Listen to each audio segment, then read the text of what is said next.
नमस्कार, mid cap मंत्रा में आप सभी का स्वागत है। मैं हूं सुमित और भारतीय बाजारों की रफ्तार तो बरकरार है। नए रिकॉर्ड स्तरों पर मार्केट्स कामकाज कर रहे हैं। हालांकि थोड़ी सी ऊपरी स्तरों से बाजार जरूर एक डिप दे रहा है, लेकिन अभी भी बहुत बढ़िया रफ्तार मार्केट्स में देखने को मिल रही है। 30 अंक करीब करीब ऊपरी स्तरों से नीचे आए, लेकिन अभी भी बाजार में जो तेजी है वो बरकरार है। नए रिकॉर्ड स्तरों के इर्द गिर्द ही मार्केट्स कामकाज करते हुए दिखाई पड़ रहे हैं। तमाम निफ्टी बैंक, सेंसेक्स तीनों में ही नए रिकॉर्ड स्तरों पर कामकाज हो रहा है। मिड कैप इंडेक्स में ऊपरी स्तर से थोड़ी सी बिकवाली जरूर आई है, मोरलेस फ्लैट हो गया है।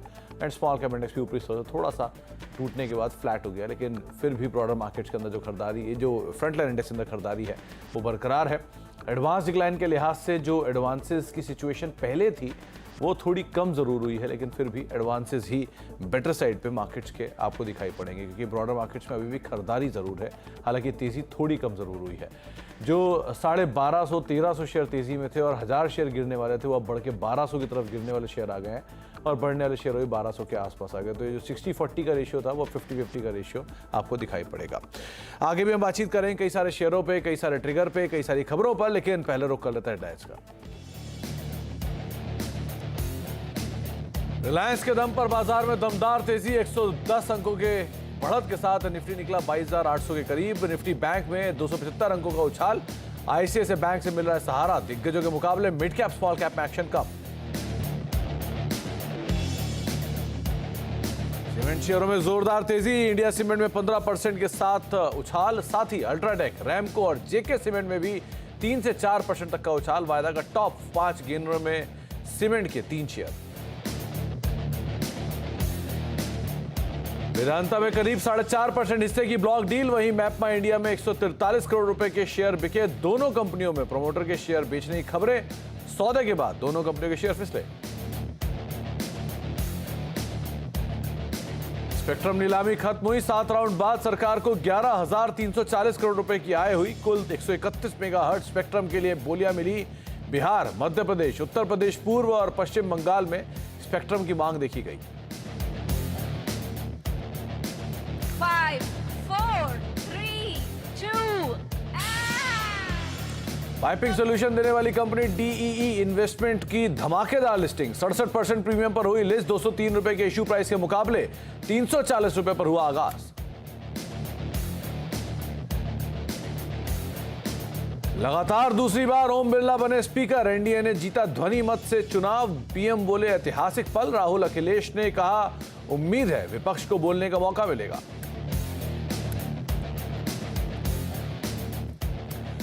तो भारतीय बाजारों के अंदर खरीदारी जारी है। 110 अंकों के आसपास की बढ़त निफ्टी में देखने को मिल रही है। 491, 500 अंकों की तेजी यहां पर मोटा मोटा आप सेंसेक्स में देख रहे हैं। और निफ्टी बैंक भी करीब 214 अंकों पर कामकाज करता हुआ दिखाई पड़ेगा। तो एक अच्छी खरीदारी ब्रॉडर मार्केट्स के अंदर भी है और फ्रंट लाइन इंडेक्स में भी है, लेकिन ब्रॉडर मार्केट्स में जो तेजी है वो थोड़ी सी ऊपरी स्तरों से कम जरूर हुई है। निफ्टी मिड कैप इंडेक्स अब लाल निशान में चला गया है और स्मॉल कैप इंडेक्स करीब करीब फ्लैट टू पॉजिटिव साइड पर है। मिड कैप इंडेक्स में थोड़ी देर पहले अच्छी खरीदारी थी, 1/4% के आसपास की। अब स्मॉल कैप इंडेक्स भी 0.5% ऊपर था, लेकिन फ्लैट टू पॉजिटिव साइड पे स्मॉल कैप इंडेक्स कामकाज कर रहा है। Osho Krishnan, senior technical and derivative research analyst हमारे साथ मौजूद हैं एंजल वन से। ओशो नमस्कार, स्वागत है कार्यक्रम में। पहले तो मार्केट्स पे एक व्यू, क्योंकि बाजार में तेजी है, ड्राइवर बदल रहे हैं। कल निफ्टी बैंक को ड्राइव कर रहा था एचडीएफसी बैंक, आज आईसीआईसीआई बैंक कर रहा है और निफ्टी को ड्राइव कर रहा है रिलायंस इंडस्ट्रीज। आप कैसे लीड कर रहे हो मार्केट्स को, क्या करना चाहिए? Very good afternoon Sumit ji. जैसा कि आपने बताया कि अभी सेक्टर रोटेशन काफी स्ट्रांगली देखने को मिल रहा है एंड अब हेवी वेट्स में काफी स्ट्रांग बाइंग देखने को आ रही है। आज रिलायंस नियर अबाउट 3% ऊपर है, जिसके वजह से मार्केट में एक काफी स्ट्रांग मूवमेंट देखने को मिला है। बट अगर हम डेटा की बात करें तो डेटा काफी ज्यादा हाईली ओवरबॉट हो चुका है। डेरिवेटिव डेटा पे नियर अबाउट 1.3 1.4 के आसपास पुट कॉल रेशियो है। लॉन्ग शॉर्ट रेशियो भी एफआईआईज के नियर अबाउट 60 के ऊपर है। तो ओवरऑल डेटा काफी ओवरबॉट टेरेन पे पहुंचता हुआ दिखाई दे रहा है। तो यहाँ पे थोड़ा सा कॉशन हमें रखना चाहिए।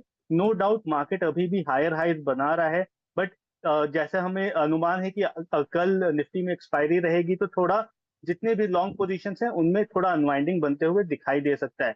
तो यहाँ पे थोड़ा कॉशन रखना चाहिए एंड सेक्टर स्पेसिफिक अप्रोच रखना चाहिए। वहीं लेवल की अगर हम बात करें तो अभी निफ्टी पे 23,600 के पास सपोर्ट देखने को मिल रहा है, बट कल का दिन क्रूशियल रहेगा कि 23,600 के ऊपर अगर सस्टेन करेगा तो आने वाले दिनों में अच्छा ट्रैक्शन ऊपर की तरफ लेवल्स में देखने को मिल सकते हैं। बट 23,600 एक क्रूशियल सपोर्ट है एंड हायर लेवल्स पे मार्केट नियर अबाउट रेजिस्टेंस पे ही है, तो बहुत ज्यादा अग्रेसिव लॉन्ग पोजीशंस इंडेक्स में नहीं लेने चाहिए। तो 23,600 का एक सपोर्ट आप ध्यान दे सकते हैं, इंडेक्स रेजिस्टेंस के इर्द गिर्द है, थोड़ा सा एग्रेसिवली अपनी पोजीशंस को आप लोड ना करें, ये आपको ओशो राय दे रहे हैं। ओशो निफ्टी बैंक यहाँ पर क्या करें कि यहाँ पर भी नए हाइज बन रहे हैं और अब जो प्राइवेट बैंक हैं वो ड्राइविंग सीट पर आ चुके हैं। ICICI bank, HDFC bank, Kotak, इन्होंने पार्टिसिपेट करना शुरू किया है। सो क्या ये एक नॉच बेटर दिख रहा है आपको? सी बैंक्स में भी अगर हम देखें, कल काफी स्ट्रॉन्ग ट्रैक्शन आई थी, एचडीएफसी ड्रिवन मार्केट था कल। आज भी जैसा आपने बताया आईसीआईसीआई काफी स्ट्रॉन्ग मार्केट को पुल अप दिखाए हुए है। सो ओवरऑल ट्रेंड अंडरटोन काफी बुलिश है, बट अगेन यहाँ पर काफी ज्यादा ओवरबॉट पोजीशंस बैंक निफ्टी में भी बनते हुए दिखाई दे रहे हैं एंड एक्सपायरी के समय हो सकता है कि थोड़ा हमें लास्ट ट्रेडिंग आवर्स में थोड़ा प्रॉफिट बुकिंग देखने को मिल सकता है। ऑल्दो अगर हम राइटर्स की बात करें तो पुट पे 52,500 पे काफी अच्छा राइटिंग पोजीशंस बन रहा है, तो एक्सपेक्टेड रहेगा कि अगर 52,500 के ऊपर अगर आज मार्केट क्लोज होता है बैंक निफ्टी में, तब कंटिन्यूएशन देखने को मिल सकता है। एल्स थोड़ा करेक्टिव फेज में मार्केट एंटर करेगा 51,800 के लेवल्स के लिए, तो 52,500 को बहुत क्लोजली हमें वॉच रखना चाहिए। जी, तो आप 52,500 को ध्यान रखिए और उसके हिसाब से कॉल लीजिएगा। अगर उसके ऊपर अगर क्लोजिंग होती है तो शायद ट्रेजेक्ट्री बनी रहे, लेकिन 52,500 के नीचे जाके बंद होते हैं तो थोड़ी सी शायद वीकनेस प्रिवेल कर सकती है। ओशो, कुछ इंडिविजुअल स्टॉक्स भी है क्या जहां पर आप नजर रखे हुए हैं, जहां पर आप लॉन्ग साइड पर हो या शॉर्ट साइड पर हो एटलीस्ट? दो तीन काउंटर हैं जिनमें काफी अच्छा मूवमेंट मुझे देखने को मिल रहा है। सबसे पहले अगर हम देखें तो सुवेन लाइफ साइंस, इसमें कंसोलिडेशन ब्रेकआउट आया है, वॉल्यूम के साथ इसमें ट्रैक्शन आया है, 102 103 के आसपास ये काउंटर चल रहा है, तो इस पे एक बाई की सलाह बन रही है। हायर लेवल्स पे नियर अबाउट 112 से 115 के टारगेट हमें पोजिशनल बेसिस पे देखने को मिल सकते हैं एंड एडवाइजेबल स्टॉप लॉस है 97 रुपीज का। सेकेंड काउंटर जिसमें एक अच्छा ट्रैक्शन है भारत डायनामिक्स। भारत डायनामिक्स में पिछले कई दिनों से एक अच्छा मूव आया है, नियर अबाउट 1600 के आसपास अभी ट्रेड कर रहा है एंड एक्सपेक्टेड रहेगा कि आने वाले दिन में अनचार्टेड टेरिटरी में ये काउंटर मूव करे। 1700 का टारगेट है पोजिशनल बेसिस पे एंड शॉर्ट टर्म ट्रेडर्स 1540 के स्टॉप लॉस से काउंटर को बाय कर सकते हैं। 1540 का एक स्टॉप लेके आप भारत डायनेमिक्स के ऊपर नजर रखेंगे। करीब 1593 1594 के जोन्स में कामकाज कर रहा है। डिफेंस की वैसे भी टेलविंड बहुत स्ट्रॉन्ग है, सो आप उसको तो आधार मान के चलेंगे ही, और अदरवाइज भी यहाँ पर लॉन्ग साइड पर अपनी पोजीशंस को देख सकते हैं। और दूसरा सुवेन लाइफ साइंसेस, ये दूसरा नाम रहेगा जहाँ पर आप खरीदारी करके चल सकते हैं। आगे बढ़ूँ और कुछ और स्टॉक्स पर बातचीत करूँ मिड कैप में, लेकिन एक बार पहले नजर डालिए रिलायंस पे, क्योंकि फिर रिलायंस अब नए हाई की तरफ जा रहा है और डे हाई के आसपास रिलायंस अब फिर से कामकाज करता हुआ दिखाई पड़ रहा है। ओशो, इस तेजी में रिलायंस की आप कैसे लीड कर रहे हो? सी ओवरऑल रिलायंस का बहुत मेजर रेजिस्टेंस है 3000 के पास, तो जब तक 3000 के ऊपर क्लोजिंग नहीं दिखाता है, हो सकता है कि ये कंटिन्यूएशन कंसोलिडेशन हमें देखने को मिले। बट आज का जो मूव है ये काफी क्रूशियल मूव है, बिल्कुल अपने 50 डे एक्सपोनेंशियल मूविंग एवरेज से टर्न अराउंड हुआ है काउंटर। सो हो सकता है कि आने वाले 1 से 2 दिनों में 3000 के लेवल को ये ब्रीच करते हुए दिखाई दे। टेक्निकली पॉजिटिव क्रॉसओवर देखने को मिला है काउंटर पे, बट अगर हम हिस्टोरिकली देखें तो इसका 3000 का जो जोन है ये मार्च मंथ से उसके ऊपर closing decisively closing and follow up buying नहीं दिखाया है, तो ये काफी क्रूशियल रहेगा कि इस बार 3000 के ऊपर सस्टेन करता है। इफ यस, तो यहाँ से नियर अबाउट हमें 150 से 200 पॉइंट के मूव रिलायंस में देखने को मिल जाएंगे। 3000 बहुत क्रूशियल लो जोन, अगर वो निकल जाता है तो उसके बाद आप और बढ़िया तेजी यहाँ पर आते हुए देख सकते हैं। और डिस्क्लेमर, स्टैंडर्ड डिस्क्लेमर की जो चैनल आप देख रहे हैं इसका प्रभुत्व प्रबंधन रिलायंस इंडस्ट्रीज के पास है, तो किसी भी निवेश से पहले अपने वित्तीय सलाहकार के राय आप लोग जरूर लें। अब मिड कैप शेयरों पर भी नजर डाल लेते हैं किस तरह का आज रुझान देखने को मिला, क्योंकि मिड कैप इंडेक्स में एकाएक बिकवाली तो आई और बिकवाली थोड़ी सी और गहराई है। 82 अंक नीचे अब मिड कैप इंडेक्स आ चुका है। सो जो थोड़ी देर पहले हरे निशान में था मिड कैप इंडेक्स 1/4% ऊपर, वो अब लाल निशान में कामकाज कर रहा है। कहाँ पर अब बिकवाली है ये भी देख लीजिए, क्योंकि आज मिड कैप के चढ़ने वाले शेयरों में जीएमआर एयरपोर्ट का नाम है, ऑलमोस्ट 100 के करीब अब जीएमआर एयरपोर्ट पहुंच गया। पीरामल एंटरप्राइज 2.5% ऊपर है, फर्टिलाइजर एंड केमिकल ट्रेवनकोर करीब 1.5% ऊपर, और कल्याण ज्वेलर 2% ऊपर, ये भी कामकाज कर रहा है। सरकारी शेयरों में तेजी भी है, तो मासगांव डॉक करीब 4160, भारत डायनेमिक्स 1600 ऑलमोस्ट, और एसजेवीएन और बीएचईएल दोनों में ही आधा से 1.5% के आसपास की बढ़त है। बैंकिंग फाइनेंस में आज अच्छी तेजी है, तो बंधन बैंक 1.5% ऊपर, LIC housing flat to positive, AU bank करीब 2% ऊपर और इंडियन बैंक करीब 1.5% के आसपास की बढ़त यहाँ पर देखने को मिल रही है। जबरदस्त रफ्तार है सीमेंट में, तो इंडिया सीमेंट 15% ऊपर, JK सीमेंट 2.5% ऊपर, रैमको सीमेंट 2% ऊपर और ACC करीब 1.5% के आसपास की बढ़त यहाँ पर है।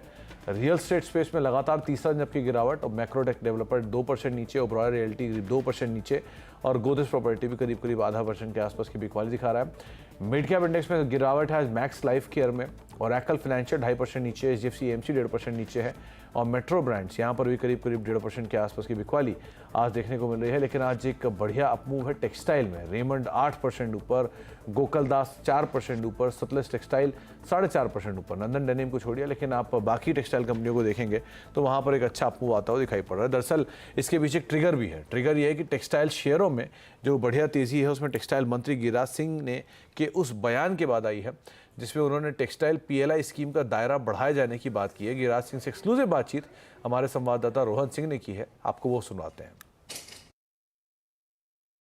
सर, आज आपने यहाँ पे टेक्सटाइल इंडस्ट्री का देखा, पूरा गारमेंट सेक्टर का देखा। जो इंडस्ट्री से आपकी बात हो रही है, आपकी प्राथमिकताएं क्या होंगी, किन चीजों पर फोकस होने जा रहा है आने वाले कुछ दिनों में? देखिए, देश के अंदर जब गारमेंट बनता है ये एंड प्रोडक्ट है, तो स्वाभाविक है फैब्रिक की जरूरत होती है। फैब्रिक की जरूरत होती है तो फिर यार्न की जरूरत होती है। यार्न की जरूरत होती है तो फाइबर की जरूरत होती है, चाहे मेड में मैन फाइबर हो चाहे नेचुरल फाइबर हो। तो हमें गारमेंट इंडस्ट्री के साथ मिलकर के जो भारत का टेक्सटाइल फ्रेम है अभी $165 बिलियन का, वो $350 बिलियन पर ले जाना है 2030 तक। और जब 2030 तक हम इसे ले जाने का एक रोड मैप बना रहे हैं तो स्वाभाविक है 4.5 करोड़ से हम उठा के 10 करोड़ पर एम्प्लॉयमेंट को ले जाएंगे। सर, जो कार्बन फुटप्रिंट की बात कर रहे हैं, कार्बन टेक्सटाइल की बात कर रहे हैं, जियो टेक्सटाइल की बात कर रहे हैं, उस पर कितना फोकस होने जा रहा है हमारा? उसका फोकस यही है कि 2014 में हमारे यहाँ जियो ये टेक्निकल टेक्सटाइल का कोई काम नहीं था। हाँ। 10 के बाद हम अभी $3 बिलियन का एक्सपोर्ट हमने किया है और उम्मीद है कि अगले हम 3 गुना $8-9 बिलियन पे हम जाएंगे। सर, एक आखिरी सवाल पूछना चाहूंगा। सर, बजट आने वाला है, उम्मीद करें कि इस इंडस्ट्री को भी काफी कुछ मिलेगा? चिंता न करें, भारत के प्रधानमंत्री जब PLI लाए हों, जब PM मित्रा ऐसा क्लस्टर हो 1000 एकड़ का जिसमें एंड टू एंड सोल्यूशन हो, तो स्वाभाविक है बजट के पहले ही ऐसी योजना लाए हुए हैं। तो आप टेक्सटाइल मिनिस्टर को सुन रहे थे और उनके तमाम बयानों का इम्पैक्ट भी पूरे स्पेस पे देखने को मिला है। ओशो रेमंड, इस स्टॉक को देखिए, लगातार तेजी में कामकाज कर रहा है और आज भी एक अच्छे बज़ में है। क्या करना चाहिए यहाँ पे? ओवरऑल रेमंड में काफी स्ट्रांग मूवमेंट आया, बट पिछले 4 दिनों से अगर हम देखें तो ट्रैक्शन काफी स्ट्रांग है। सो बेटर है कि उसमें अगर पोजीशंस हैं तो होल्ड करें, नहीं है तो दूसरे कंपनी जैसे आपने मेंशन किया था सतलज टेक्सटाइल्स, इसमें रिस्क रिवॉर्ड काफी फेवरेबल है। तो रेमंड में पोजीशंस हैं तो आप स्टे रखें उसमें अपने पोजीशंस, मोमेंटम को राइड करें, अपने ट्रेलिंग स्टॉप लॉसेस को हायर लेवल्स पे मूव करते रहें। अगर अभी हम देखें तो नियर अबाउट 28-28.50 के पास अपने ट्रेलिंग स्टॉप लॉस को होल्ड करें एंड पोजीशंस को कैरी करते रहें। वहीं अगर फ्रेश पोजीशन लेना है तो सतलज टेक्सटाइल्स में रिस्क रिवॉर्ड काफी फेवरेबल है एंड यहाँ से एक्सपेक्टेड रहेगा कि शॉर्ट टर्म में नियर अबाउट 70 से 72 के टारगेट्स हमें देखने को मिल सकते हैं एंड वहीं लोअर लेवल्स पे नियर अबाउट 58 से 57 का काफी स्ट्रॉन्ग सपोर्ट है जिसका स्टॉप लॉस लगाइए। तो 58-57 का स्टॉप लेके सतलज टेक्सटाइल को आप लॉन्ग साइड पे देख सकते हैं, अदरवाइज रेमंड पे आप बने रह सकते हैं, ये आपको राय दे रहे हैं। लेकिन आज का दिन ब्लॉक डील्स के नाम भी रहा, जहां पे सी इन्फो, वेदांता समेत कई अन्य शेयरों में आज बड़ी ब्लॉक डील्स भी हुई हैं। और डिटेल ले लेते हैं यतिन से भी। यतिन, प्रमोटर्स की जो सेलिंग स्प्री है वो कंटिन्यू है और आज भी ऐसा अनुमान लगाया जा रहा है, कल हैप्पीएस्ट माइंड के बाद आज सी इन्फो और वेदांता में भी शायद प्रमोटर्स ने पार्टिसिपेट किया है। क्या डिटेल? बिल्कुल, तो देखिए ब्लॉक डील की बहुत ही ज़्यादा तादाद में आपको आता हुआ दिखाई पड़ रहा है पूरा का पूरा मामला। आपके स्क्रीन के सामने अगर आप देखें तो क्लियरली वेदांता सबसे एक बड़ा ब्लॉक डील यहाँ हुआ। सी इन्फो सिस्टम जो आपकी स्क्रीन पे, यहाँ प्रमोटर ने लगभग 6 लाख शेयर्स तक बेचे। वर्मा फैमिली हमारी जानकारी के हिसाब से यहाँ अपना हिस्सा इन्होंने बेचा और लगभग 150 करोड़ रुपए का ये सौदा आपको होता हुआ नजर पड़ा। सबसे बड़ी बात आज की, वेदांता लगभग 4000 करोड़ से ज़्यादा की ब्लॉक डील्स आपने आती हुई देखी हैं। प्रमोटर्स की बात करें तो यहाँ लगभग मार्केट सोर्सेज के हिसाब से ये पता चल रहा है कि प्रमोटर्स जो है इन्होंने अपने हिस्सा बेचा है और खुद की जो ग्रुप लेवल की डेट है इसको कम करने की कोशिश की गई है। 17-18 लाख शेयर्स की ब्लॉक डील हुई, लेकिन हमारी जानकारी के हिसाब से लगभग 9-9.5 करोड़ शेयर्स प्रमोटर्स ने आज बेचे हैं। शारदा मोटर्स यहाँ भी लगभग 13.5 लाख शेयर्स के डील्स आपने होती हुई देखी हैं। 270 करोड़ रुपए की बड़ी डील यहाँ आपको आती हुई नजर पड़ी है, जिसके बाद स्टॉक में एक बड़ा रिएक्शन देखने को मिल रहा है। और हिंदुस्तान फूड आज की हाईलाइट, ब्लॉक विंडो में ट्रेड हुआ, 11% इक्विटी। सूत्रों के हिसाब से यहाँ वेस्टब्रिज, निखिल वोरा जैसी उनकी जो एंटिटीज़ है इन्होंने अपने शेयर्स बेचे और सामने ICICI Pru life, Nippon AMC वगैरह फंड्स ने यहाँ पार्टिसिपेशन किया। और इस डील के बाद हिंदुस्तान फूड के शेयर में आप 10% का अपटिक देख रहे हैं। तो क्लियरली ये सब वो काउंटर्स है जहाँ खास ध्यान देने लायक। तो 4 बड़े ब्लॉक है, इसमें वेदांता का नाम शुमार है, जिसमें सी इन्फो का नाम शुमार है, इसमें शारदा मोटर का नाम शुमार है और साथ साथ हिंदुस्तान फूड्स का नाम शुमार है, जिसका एक इम्पैक्ट आप अलग अलग स्टॉक्स में देख भी रहे हैं। लेकिन इनमें से 2 बड़े नाम, एक तो वेदांता आज ब्लॉक के बाद करीब 12 रुपये नीचे 2.5% बिकवाली, दूसरा शारदा मोटर ब्लॉक के बाद 7% ऊपर। ओशो, इन दोनों स्टॉक्स को आप देखिए कैसे रीड करना चाहिए? सबसे पहले VDL में देखें, वेदांता में ओवरऑल ट्रेंड अभी भी मेंटेन किया हुआ है, पॉजिटिव ही है, बट ओवरऑल यहाँ से थोड़ा सा, बिकॉज आज ब्लॉक डील हुआ है, सो आज के लिए टेक्निकल सेटअप उतना मायने नहीं रखेगा। बट अभी भी अगर हम सपोर्ट के तौर पे देखें तो इसका बहुत स्ट्रांग सपोर्ट है नियर अबाउट 415 से 420 का। तो जब तक उसके ऊपर सस्टेन करता है तब तक यहाँ पे कोई कॉशन का साइन नहीं है। वहीं हायर लेवल्स पे 460 के पास इसका रेजिस्टेंस है, जिसके ऊपर निकलने के बाद ही इसमें थोड़ा सा पॉजिटिव ट्रैक्शन देखने को मिल सकता है। तो ओवरऑल थोड़ा कंसोलिडेट कर सकता है 415 से 460 के रेंज में वेदांता।